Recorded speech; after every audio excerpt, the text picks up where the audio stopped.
तो next portion of the chapter is liquid state. तो पहले लिक्विड्स की कॉमन प्रॉपर्टीज लिख डालो सबसे पहले। तो लिक्विड्स के केस में आप जानते हो कि उसका शेप इनडेफिनेट होता है बट वॉल्यूम डेफिनेट होता है। तो पहले केस में लिखो indefinite shape but definite volume.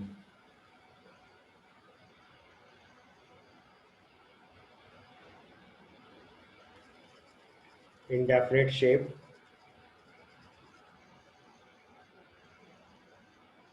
and definite volume। Gases के केस में दोनों इंडेफिनेट होते हैं और सॉलिड्स के केस में दोनों डेफिनेट होते हैं। मतलब लिक्विड को जिस कंटेनर में फिल करते हैं ये उसकी शेप ऑक्यूपाई करता है और उसका वॉल्यूम ऑक्यूपाई नहीं करता है। इसके बाद इसके केस में इंटरमोलिकुलर फोर्सेस अगर देखेंगे, intermolecular forces more than gases but less than solid, more than gases but less than solids, more than gases but less than solids, and intermolecular space less than gases and more than solids, less than gases more than solids। तो liquids के intermolecular forces gases से ज़्यादा होते हैं, solid से कम होते हैं, और इंटरमोलिकुलर स्पेस गैसेस से कम होता है और सॉलिड से ज़्यादा होता है। उसके बाद लिक्विड्स के अंदर फ्लो प्रॉपर्टी होती है। तो liquids can flow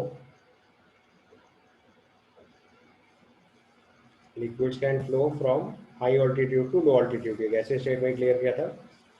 from high altitude to liquids can flow from high altitude to low altitude, from high altitude to low altitude। यानी ग्रेविटी के अगेंस्ट, ग्रेविटी के साथ मूवमेंट होगा। ठीक है, तो दीज आर सम प्रॉपर्टीज। इसके बाद लिक्विड्स को करेक्टराइज करने के लिए हम लोग तीन प्रॉपर्टीज स्टडी करते हैं, एक वेपर प्रेशर, एक सरफेस टेंशन और एक विस्कोसिटी। तो अपने पॉइंट में लिख लीजिए। जैसे गैसेस की करेक्टरिस्टिक स्टडी कॉम्प्रेसिबिलिटी फैक्टर से करते हैं या कॉम्प्रेसिबिलिटी से करते हैं, वैसे ही liquids have vapour pressure, surface tension and viscosity. ये तीन प्रॉपर्टीज हमको पढ़नी है, सरफेस टेंशन एंड विस्कोसिटी। ये तीन मेजर प्रॉपर्टीज होती हैं जो हम लिक्विड्स में स्टडी करते हैं। तो देखो मैंने टर्म बताया vapour pressure. So right on, when a liquid is taken in a close container, first evaporation takes place, hence vapor is formed above liquid। जैसे वेपर ऊपर बन जाएगी लिक्विड के, उसके बाद क्या होगा, कंडेंसेशन स्टार्ट होगा। ठीक है, so closed container, first evaporation takes place and vapor is formed above liquid, then condensation starts। after some time a condition is achieved when rate of evaporation is equal to rate of condensation। मतलब जिस rate से liquid vapour में convert हो रहा है उसी rate से vapour liquid में कन्वर्ट हो जा रही है। तो उससे क्या होगा, अमाउंट ऑफ लिक्विड और अमाउंट ऑफ वेपर कांस्टेंट हो जाएगा। So in this state the amount of vapour and liquid becomes constant, known as state of physical equilibrium. तो ऐसी स्टेट जहाँ पे लिक्विड का वेपर में कन्वर्जन और वेपर का लिक्विड में कन्वर्जन दोनों बराबर रेट से हो रहा होता है, तो अमाउंट ऑफ लिक्विड और वेपर कांस्टेंट हो जाता है। इसको हम लोग टेक्निकल टर्म बोलते हैं स्टेट ऑफ फिजिकल इक्विलिब्रियम। और इस स्टेट में जो भी in the state of physical equilibrium, pressure due to vapour over liquid column is known as vapour pressure. तो जब एक बार फिजिकल इक्विलिब्रियम स्टेबल अटेन हो गया तो इस कंडीशन में जो लिक्विड जो वेपर बनी हुई है वो लिक्विड के ऊपर जितना प्रेशर अप्लाई करती है इसको बोलते हैं वेपर प्रेशर। ठीक है, तो सबसे पहला क्वेश्चन आता है कि इवेपोरेशन क्यों होता है। तो देखो इवेपोरेशन होने का जो रीजन है वो आपको समझना है कि जो मॉलिक्यूल सरफेस पे है, तो उसको देखो सबसे पहली बात जो आपको क्लिक करनी चाहिए वो है कि इवेपोरेशन जो है वो एक सरफेस फेनोमेनन होता है। तो अगर हम जैसे मान लो इस सरफेस वाले मॉलिक्यूल की बात करें, यहाँ पे सरफेस पे जो मॉलिक्यूल है उस पर अगर आप अट्रैक्शन फोर्स देखोगे तो नीचे वाले मॉलिक्यूल इस पर सब नेट अट्रैक्शन फोर्स ऐसे लगा रहे होंगे, क्योंकि इसके ऊपर कोई भी लिक्विड मॉलिक्यूल है ही नहीं, तो उसके ऊपर कोई भी प्रेशर अप्लाई नहीं हो रहा होगा। तो सरफेस वाला जो मॉलिक्यूल है उस पर नेट फोर्स कैसे लग रहा है, डाउनवर्ड्स। जबकि बल्क में अगर हम कोई मॉलिक्यूल चेक करें, जो बीच में कहीं पे भी मॉलिक्यूल प्रेजेंट होगा, इस पे चेक करोगे तो इस पे चारों तरफ से बराबर फोर्स लग रहे होंगे, तो इस पे जो नेट फोर्स लग रहा होगा वो जीरो होगा। तो इसका मतलब इस मॉलिक्यूल पे अगर कोई दूसरा मॉलिक्यूल कोलाइड करेगा तो ये थोड़ा बहुत मूव करके वहीं अंदर बल्क में रुक जाएगा।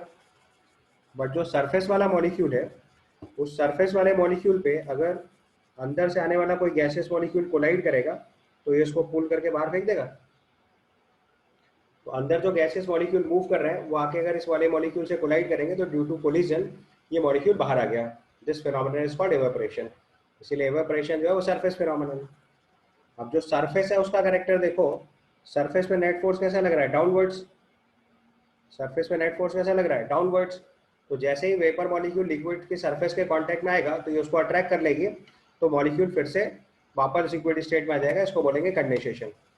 तो एवापोरेशन का रीजन क्या हुआ कि जो सरफेस पे मॉलिक्यूल है उस पर ऊपर की तरफ से कोई फोर्स नहीं लग रहा, तो नीचे से अगर कोई एक मॉलिक्यूल कोलाइड करा तो उसके वेलोसिटी वेक्टर की वजह से ये सरफेस छोड़ के बाहर जा सकता है। इस प्रोसेस को बोलेंगे एवापोरेशन।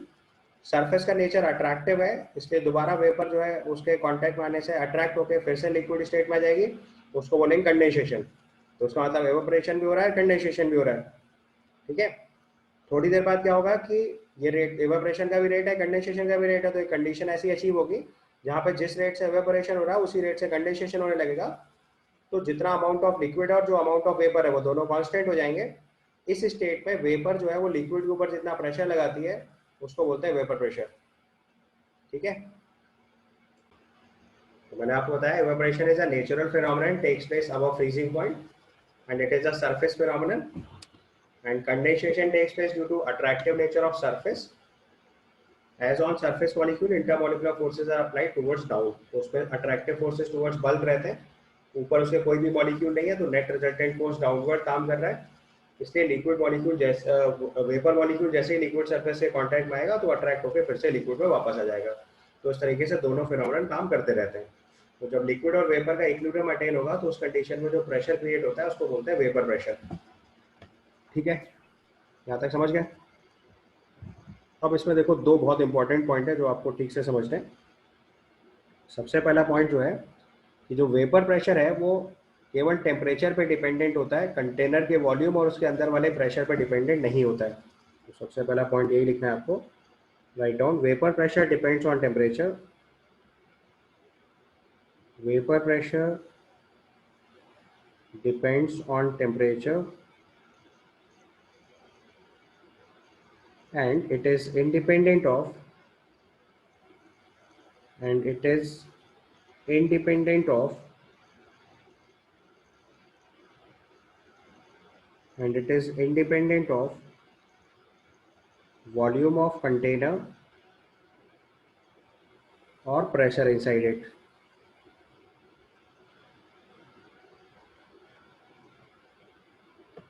तो किसी भी लिक्विड का वेपर प्रेशर जो है वो केवल उसके टेम्परेचर पर डिपेंडेंट होता है। सो vapour pressure depends on temperature and it is independent of volume of container और प्रेशर इनसाइड इट। तो कंटेनर के अंदर जितना भी प्रेशर हो और कंटेनर का जितना भी वॉल्यूम हो उससे वेपर प्रेशर का कोई रिलेशन नहीं होता। वेपर प्रेशर केवल टेम्परेचर डिपेंडेंट होता है। क्यों ऐसा? क्योंकि ये प्रेशर तब होता है जब लिक्विड वेपर इक्विलिब्रियम अटेन हो जाता है। तो एक बार लिक्विड वेपर में बना तो मान लो आप ऊपर वेपर कम हो गई तो आपने क्या करा, और लिक्विड वेपर में कन्वर्ट हो जाएगा। ऊपर वेपर ज्यादा हो गई तो अपने आप कंडेंस हो गई, वो लिक्विड में कन्वर्ट हो जाएगा। तो जो अमाउंट ऑफ वेपर है वो हमेशा फिक्स रहने वाला है जब तक टेम्परेचर नहीं चेंज होगा। क्योंकि जब आप टेम्परेचर चेंज कर दोगे तो एवापोरेट करने का रेट बढ़ जाएगा, तो उस कंडीशन में वेपर स्टेट बढ़ जाएगी।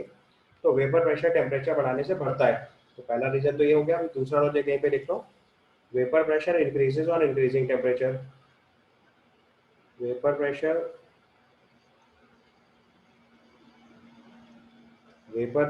increases on increasing temperature।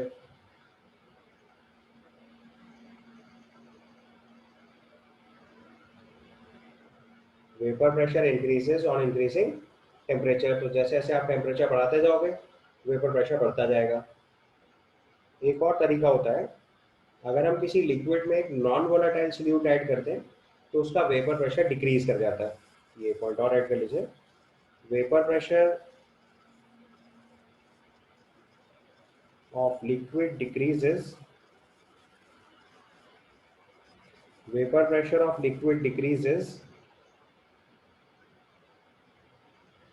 vapor pressure of liquid decreases if a non volatile solute, non volatile का मतलब होता है जिसकी वेपर नहीं बनेगी, if a non volatile solute is added to it. तो अगर किसी लिक्विड में आप एक नॉन वोलेटाइल सॉल्यूट ऐड कर देते हैं तो उसका वेपर प्रेशर डिक्रीज कर जाता है।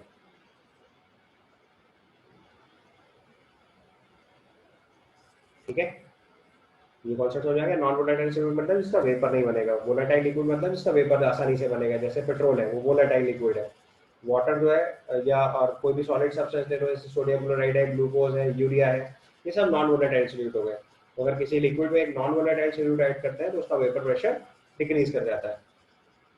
ठीक है, तो boiling point is the temperature at which vapour pressure becomes equal to external pressure.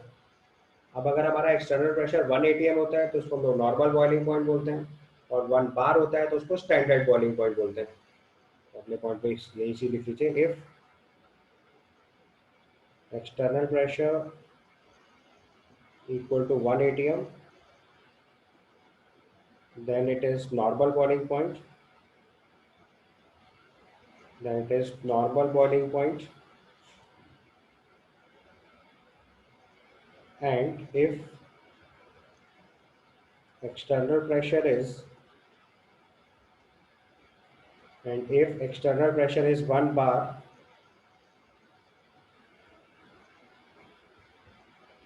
आपको पता है स्टैंडर्ड प्रेशर 1 बार लिया जाता है तो उसको स्टैंडर्ड बॉइलिंग पॉइंट बोलते हैं। Is 1 bar, then it is standard boiling point, then it is standard boiling point.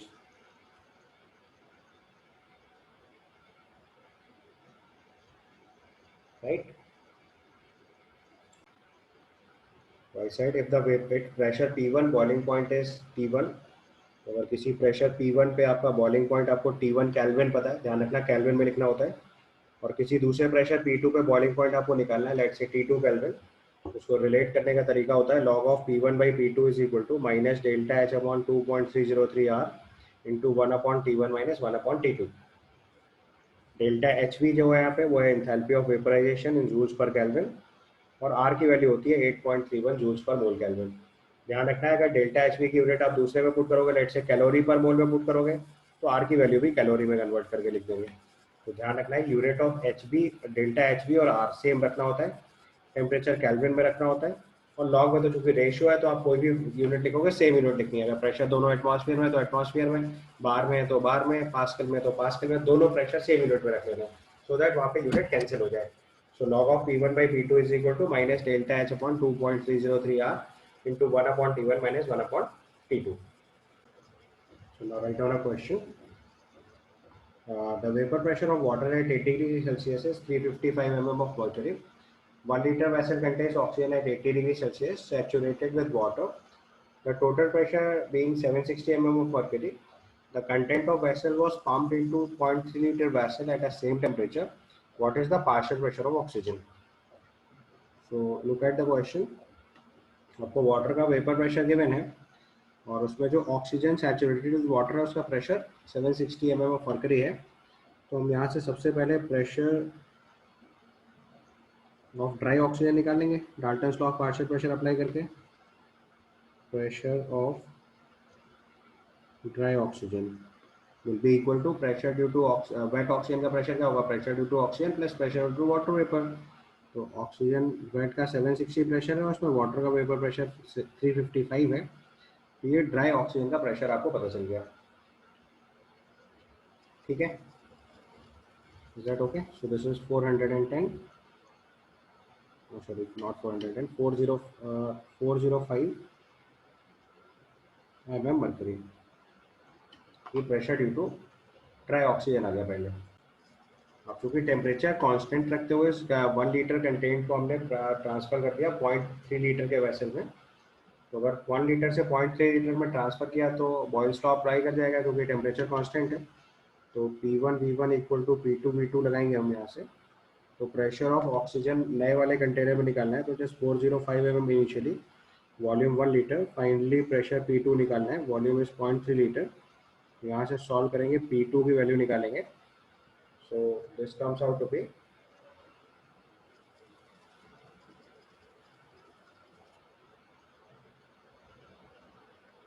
1350 mm mercury. और अब अगर पता है कि आपको टेम्परेचर चेंज नहीं हुआ तो वाटर का वेपर प्रेशर तो वही रहेगा। तो vapour pressure of water volume of the container change करने से चेंज होगा नहीं। तो वेपर प्रेशर ऑफ वाटर जो आएगा यहाँ पे,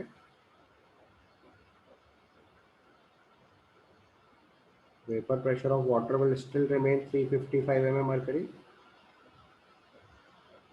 तो टोटल प्रेशर फिर से डाल्टन्स लॉ अप्लाई कर देंगे, तो 1350 प्लस 355 ये आपका टोटल प्रेशर हो जाएगा इस कंटेनर के अंदर। This is 1705 mm mercury. This is the pressure inside the container. So question में देखो आपसे केवल पार्शियल प्रेशर ऑफ ऑक्सीजन पूछा था, मैंने एक स्टेप आगे तक सॉल्व कर दिया है। तो पार्शियल प्रेशर ऑफ ऑक्सीजन आ जाएगा 1350 mm mercury। इसी वेसल में टोटल प्रेशर पूछते हैं तो हम वाटर का वेपर प्रेशर इसी में डायरेक्टली ऐड कर देते हैं 355, क्योंकि वेपर प्रेशर तब तक चेंज नहीं होगा जब तक कि आप टेम्परेचर नहीं चेंज करेंगे। Now right another question. A 821 ml nitrogen gas was collected over liquid water at 300 Kelvin and 1 atmospheric pressure. If the vapor pressure of water is 30 torr, then the moles of nitrogen in the moist gaseous mixture is।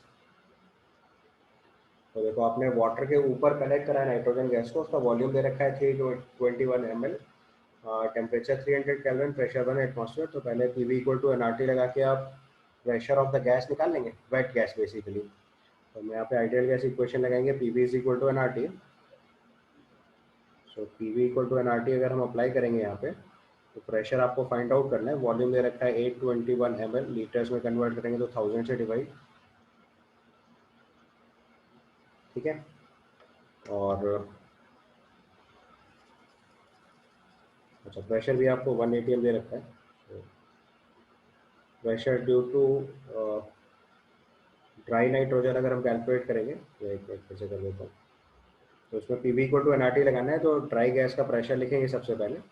तो pressure due to nitrogen अगर निकालेंगे तो 760 mm pressure है, उसमें से 30 Tor आप water का pressure हटा दो तो ये 730 टॉर आ जाएगा, राइट। फिर PV इक्वल टू एनआरटी लगा दो तो 730/760 ये ड्राई नाइट्रोजन का प्रेशर हो गया। 821 ml उसका वॉल्यूम दिया, तो लीटर्स में कन्वर्ट कर लो। नंबर ऑफ मोल्स आपको निकालने हैं मॉइस्ट गैस के अंदर, तो दैट इज n सपोज करो। R की वैल्यू 0.0821 और टेम्परेचर 300 केल्विन अप्लाई करना है। तो यहाँ से मोल्स ऑफ ड्राई नाइट्रोजन आ जाएंगे जो वेट गैस के अंदर प्रेजेंट है। So this comes out to be 0.32 moles, right? Then the another question. A jar contains a gas and a few drops of water. The pressure in the jar is 830 mm of mercury. The temperature of the jar is reduced by 1%. The vapor pressure of water at two temperatures are 30 and 25 mm mercury. Calculate the new pressure in the jar.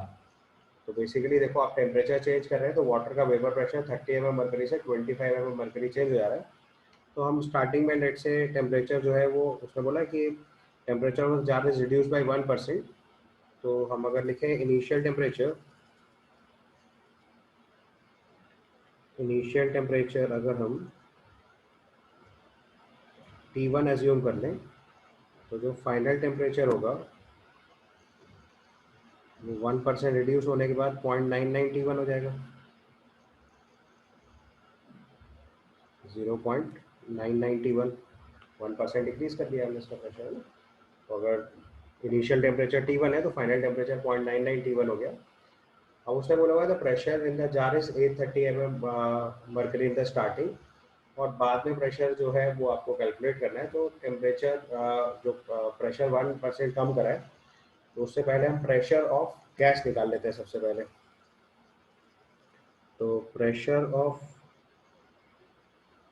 Gas initially अगर लिखेंगे तो ये value आ जाएगी 830 mm pressure था, उसमें से 30 mm कम कर देंगे जो वाटर का वेपर प्रेशर है, तो 800 mm मरकरी आ गया। ठीक है, आप कंटेनर का वॉल्यूम कांस्टेंट है तो P by T equal to constant लगा देंगे, P1/T1 इक्वल टू P2/T2। ये रिलेशन अप्लाई करेंगे तो initial pressure 800 mm, temperature T1 था, फाइनल प्रेशर P2 हमें निकालना है, और टेम्परेचर T1 0.99 T1 हो गया। तो यहाँ से प्रेशर P2 की वैल्यू अगर हम निकालेंगे तो आ जाएगा 8 इंटू 99, 8 इंटू 99 mm। और टोटल प्रेशर अगर जार में लिखेंगे तो total pressure will be 8 into 99 plus 25 mm mercury pressure जो वाटर वेपर की वजह से, उसको इसमें ऐड कर दीजिए, right. So this will be the total pressure. तो total pressure becomes 817 mm mercury, right. समझ में आया? ये आपका 792 mm मर्करी प्रेशर हो गया था ड्राई गैस की वजह से। वाटर वेपर का प्रेशर 1 डिग्री टेम्परेचर कम होने से या 1% टेम्परेचर कम करने से 25 mm मर्करी हो गया, तो बस बाद में वो 25 mm ऐड कर देंगे, तो total pressure will be 817 mm of. So this comes out to be 87 mm mercury pressure. ठीक है ना, क्लियर हो गया? चलो नेक्स्ट क्वेश्चन देखो। A pressure of nitrogen and water vapor is administered to a flask of 760 torr, which contains a sufficient solid drying agent. After a long time, the pressure reached to the steady value of 720 torr, 722 torr. If the experiment is done at 27 degrees Celsius and drying agent increases the weight by 0.9 gram, what is the volume of the flask? Neglect all possible vapor pressure of drying agent and volume occupied by the drying agent. मतलब जो drying agent ने volume occupy करा उसको negligible मानना है, उसका vapour pressure नहीं count करना है। तो आप देखो इसमें स्टार्टिंग से आपको समझ आना चाहिए कि पहले प्रेशर जो 760 टॉर था, ड्राइंग एजेंट क्या करेगा, वाटर एब्जॉर्ब करता जाएगा। जब वो पूरा वाटर वेपर एब्जॉर्ब कर लेगा कंप्लीटली, तो प्रेशर रिड्यूस हो गया 722 टॉर आ गया। तो उसका मतलब पार्शियल प्रेशर ऑफ वाटर पता चल गया आपको, क्योंकि जो वेपर प्रेशर ऑफ वाटर है वही पूरा पूरा एब्जॉर्ब हुआ, राइट। तो हम यहाँ से water partial pressure of water अगर कैलकुलेट करेंगे तो वाटर का कितना प्रेशर था, तो दैट वाज 760 टॉर स्टार्टिंग में था टोटल प्रेशर, उसमें से 722 बाद में बचा हुआ है। So this will be the pressure due to water vapour, क्योंकि यही ड्राइंग एजेंट ने कम किया है, राइट। तो ये प्रेशर रिड्यूस हो क्या है हमारे पास 38 एम टॉर। अच्छा, अब जो भी वाटर एब्जॉर्ब हुआ है वो ड्राइंग एजेंट में एब्जॉर्ब हुआ है, तो उसकी वजह से मास 0.9 ग्राम ऐड हुआ है। तो यहाँ से मास ऑफ वाटर वेपर पता चल जाएगा आपको, दिस इज 0.9 ग्राम, यानी कि आप number of moles of water निकाल सकते हैं। This is 0.9/18, this is 0.9/18, this is 0.05 मोल। अब इतने मोल्स ऑफ वाटर की वजह से जो प्रेशर है वो 38 टॉर था at a temperature of 27 degree Celsius. तो बस simply PV equal to NRT लगा दो, उससे वॉल्यूम ऑफ द कंटेनर निकल आएगा। तो प्रेशर 38 टॉर है, तो 38/760 एटमॉस्फेयर हो गया। वॉल्यूम ऑफ द कंटेनर हमें निकालना है, नंबर ऑफ मोल्स 0.05, आर की वैल्यू 0.0821 और टेम्परेचर 300 केल्विन। यहाँ से सॉल्व करेंगे तो वॉल्यूम ऑफ द कंटेनर आपका निकल आएगा, और यही रिपोर्ट करना है, क्योंकि बाकी जितना वॉल्यूम ड्राइंग एजेंट ने ऑक्यूपाई करा वो निग्लिजिबल मानना है। ठीक है, इसको सॉल्व करके आप वॉल्यूम ऑफ द कंटेनर निकाल लीजिए। तो this comes out to 24.63 liters। और write another question, for a liquid normal boiling point is -173 degree Celsius, then at 2 atmosphere pressure its boiling point should be nearly, आपको enthalpy of vaporisation given है question में, और साथ में are की value given है, Ln2 given है। तो नॉर्मल बॉइलिंग पॉइंट का मतलब पता है आपको, प्रेशर 1 एटमॉस्फेयर है, तो प्रेशर इक्वल टू 1 एटमॉस्फेयर। तो यहाँ पे बॉइलिंग पॉइंट अपने को गिवन है -173 degree Celsius, which is same as 100 kelvin. ठीक है, तो प्रेशर 2 एटमॉस्फेयर पे बॉइलिंग पॉइंट कितना होगा ये कैलकुलेट करना है। उसको लेट से हम मान लेते हैं T2 केल्विन। अभी रिलेशनशिप आपको पता है, लॉग ऑफ, इसको P1 इसको P2 लिखे, तो log of P1/P2 is equal to minus delta H upon 2.303 R into 1 upon T1 minus 1 upon T2 आएगा. सब्स्टिट्यूट द वैल्यूज तो हो जाएगा log of 1/2 is equal to minus 200 by 2.303 R. R की value 2 into 1/T1 यानी -1/100 minus 1/T2. ये solve करना है. तो यहाँ से देखो 2.303 log 2 अगर इसको लिखें तो ये माइनस साइन आ जाएगा. -100 इंटू 1/100 माइनस 1/T2 ये बनेगा. माइनस साइन कैंसिल कर दें. 2.303 को हम लोग ln ऑफ 2 लिख सकते हैं और ये वैल्यू आ जाएगी 1 माइनस 100/T2. 1 minus 100/T2. तो अब यहाँ से अगर हम वैल्यू सॉल्व करेंगे तो आ जाएगा 100/T2 is equal to 1 minus ln2 0.7 दिया है तो 0.3 आ जाएगा. तो यहाँ से T2 की वैल्यू आ जाएगी 100/0.3 केल्विन. 100/0.3 केल्विन. तो ये अगर सॉल्व करके लिखेंगे तो दिस इज 333.33 केल्विन. या इसी को अगर हम लोग सॉल्व करके डिग्री सेल्सियस में लिखेंगे तो T2 will be approximately 60 degree Celsius. तो उसके बेसिस पर इसका आंसर सी रिपोर्ट कर सकते हैं. क्लियर. इसके बाद बस देखो एक कॉन्सेप्ट और इंट्रोड्यूस करेंगे which is related to vapour pressure, that is humidity. तो ह्यूमिडिटी का आप सब मतलब जानते हो. ह्यूमिडिटी का मतलब होता है एयर के अंदर कितना मॉइस्चर कंटेंट है. ये पॉइंट आउट कर लीजिए. It is the moisture content in the air. It is the moisture content in the air at a given temperature. It is the moisture content in air at given temperature. Maximum moisture that air can carry will be corresponding to the vapor pressure of the water at that temperature. क्योंकि आपको पता है कि liquid के ऊपर जितना maximum vapour बन सकती है बस वही एयर कैरी कर सकती है. और मैक्सिमम वेपर कितनी बनती है? वेपर प्रेशर के बराबर की. तो एयर के अंदर जो मॉइस्चर कंटेंट होता है उसको ह्यूमिडिटी बोलते हैं. और खास बात इसमें यह है कि एयर के अंदर जो मैक्सिमम अमाउंट ऑफ मॉइस्चर आ सकता है that will be corresponding to the vapour pressure of water. और इसी को हम लोग 100% ह्यूमिडिटी बोलते हैं. तो इसी से अगर हम फॉर्मूला बनाए तो परसेंटेज रिलेटिव ह्यूमिडिटी कितनी बन जाएगी? Partial pressure of water in air at that given temperature. मतलब एयर के अंदर एक्चुअली में वाटर में कितना पार्शियल प्रेशर है वो डिवाइडेड बाई उसी टेम्परेचर में वाटर में कितना वेपर प्रेशर है. इस रेशियो को अगर हम सॉल्व करके 100 से मल्टीप्लाई करते हैं तो this gives you percentage relative humidity. ये देखो आपका परसेंटेज रिलेटिव ह्यूमिडिटी फॉर्मूला बन गया. कॉन्सेप्ट समझ गया ना. एयर के अंदर जितना मैक्सिमम मॉइस्चर कंटेंट हो सकता है वो कितना हो सकता है? वेपर प्रेशर ऑफ वाटर के बराबर.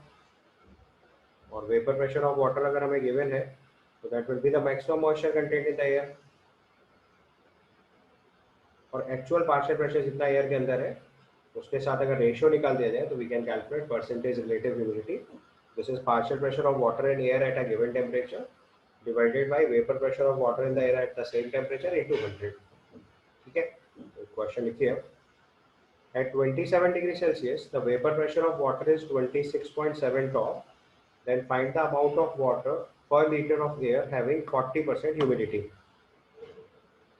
तो 27 डिग्री सेल्सियस में आपको वाटर का वेपर प्रेशर दे रखा है 26.7 टॉर.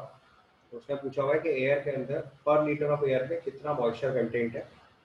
तो अगर ह्यूमिडिटी 40% है तो देखो अगर ह्यूमिडिटी 100% होती तो जो हमारे पास मॉइस्चर का वाटर का पार्शियल वेपर प्रेशर होता या वाटर का जो पार्शियल प्रेशर होता वो 26.7 टॉर होता. बट एक्चुअली में ह्यूमिडिटी कितनी है? 40%. तो अगर ह्यूमिडिटी 40% है तो at 40% humidity, at 40% relative humidity, partial pressure of water अगर रिपोर्ट करेंगे तो ये वैल्यू आ जाएगी 26.7 का 40% यानी इंटू 0.4. ठीक है. इतने टॉर आ जाएगा. और टॉर से एटमॉस्फेयर में कन्वर्जन पता है 760 से डिवाइड कर देंगे. अब आपको 1 लीटर एयर के अंदर मॉइस्चर कंटेंट लिखना है तो पीवी इक्वल टू एनआरटी लगा दो सीधे सीधे. यहाँ पे ideal gas equation PV equal to NRT use कर लो. तो प्रेशर तो हो गया 26.7 इंटू 0.4/760 एटमॉस्फेयर. वॉल्यूम 1 लीटर है. जो एयर का वही मॉइस्चर के लिए वॉल्यूम हो जाएगा. इसके नंबर ऑफ मोल्स निकालने. ठीक है. आर की वैल्यू 0.0821 और टेम्परेचर अपने को 27 डिग्री सेल्सियस यानी 300 केल्विन दिया हुआ. यहाँ से सॉल्व करेंगे तो वैल्यू ऑफ एन आ रही है 5.7 इंटू 10⁻⁻4 मोल्स। तो इतने मोल्स ऑफ वाटर जो है वो 1 लीटर एयर में है, और इसी का आपको अमाउंट रिपोर्ट करना है। This is the number of moles of water in air. अब इसी से आपको अमाउंट रिपोर्ट करना है वाटर का, तो सिंपली मोलर मास से मल्टीप्लाई कर दो अमाउंट आ जाएगा। अब यहाँ से सॉल्व किया जाएगा तो मास ऑफ वाटर हमारा सॉल्व होके आएगा 5.7 इंटू 10⁻⁻4 इंटू 18। तो सिंप्लीफाई करेंगे इतने तो ग्राम्स आएगा अगर रिपोर्ट करोगे, 10⁻⁻4 में तो उसको सिंप्लीफाई करके 10.26 मिलीग्राम हमारा आंसर आ जाएगा।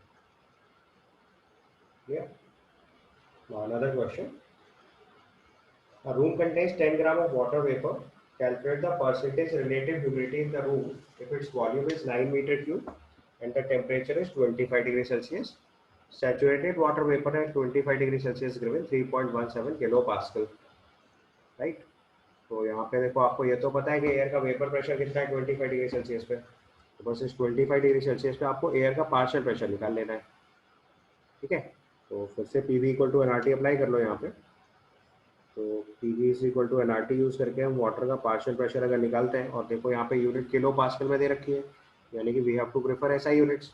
तो प्रेशर अगर पास्कल में लिखना है तो वॉल्यूम लिखना पड़ेगा मीटर क्यूब में, तो मीटर क्यूब में ही दे रखा है 9। Number of moles of water निकालने हैं तो दिस इज 10/18। आर की value 8.31 joules per mole kelvin, और टेम्परेचर दे रखा है 298 केल्विन। तो यहाँ से सॉल्व करके पार्शियल प्रेशर ऑफ वाटर निकालेंगे तो ये हमारा पास्कल में पहले पार्शियल प्रेशर ऑफ वाटर आ रहा है। तो यहाँ से देखो वाटर का पार्शियल प्रेशर सॉल्व हो क्या है 152.86 पास्कल। अब अगर हम यहाँ से परसेंटेज रिलेटिव ह्यूमिडिटी लिखें तो 25 डिग्री सेल्सियस में वाटर का पार्शियल प्रेशर है 152.86 पास्कल। वाटर का वेपर प्रेशर है 3.17 kilo pascal, so into 10⁻³ pascal. ये वाटर का वेपर प्रेशर है 25 डिग्री सेल्सियस में इंटू 100। ये हमारे लिए परसेंटेज रिलेटिव ह्यूमिडिटी आ जाएगी। इसको सॉल्व करके रिपोर्ट करिए आप, अराउंड 48% ह्यूमिडिटी आ गई, सॉरी अराउंड 4। तो यहाँ से सॉल्व होकर देखो 4.82% हमारी परसेंटेज रिलेटिव ह्यूमिडिटी आ जा रही है। ठीक है, सो विल स्टॉप हियर।